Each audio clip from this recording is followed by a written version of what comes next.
friends, Sam here with Happily Hooked. So today we're going to talk about the #1 mistake newbie crocheters make. I know, you've probably seen a ton of other videos or blog posts about this, but believe me, this is the #1 mistake. So before I point it out, I am going to let you know we're going to give you 3 ways to avoid this mistake, but I just wanted to let you know it's a pretty big one. So the #1 mistake newbie crocheters make is being too careful. And I get that. Like, I understand why you're being super careful. You don't want to fail. You want to make sure you know what you're doing. You don't want to have to frog your projects. I get that. I understand that.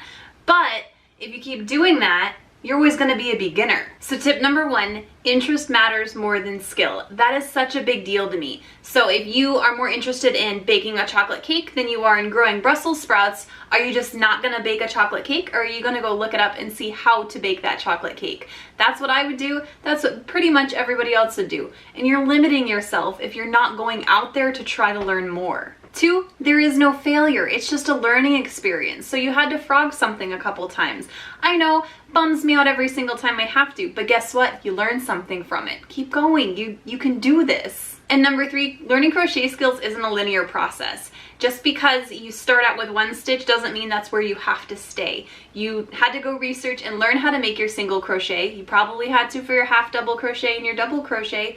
So do the same thing with any of these harder stitches and practice, and then you'll get better at them, and then you'll be able to use them anytime you want to. So why hold back on projects that interest you just because you have to go learn something new? Happily Hooked prides itself on making patterns for everybody. Yes, they're varying skill levels, but if they interest you, you can make them. So let me leave you with the wise words of our publishing editor, Shauna Underwood. She posted this as one of her Tip Tuesdays that you get exclusively if you are a member of our community. She says, "I hear a lot the pattern is too hard for me, and the crocheter never even gives the pattern a chance. This is something that has always bothered me. I'm a firm believer that you can do anything you set your mind to.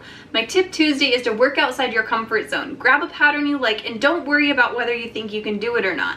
Challenge yourself, go slow, concentrate, and never be afraid to ask for help.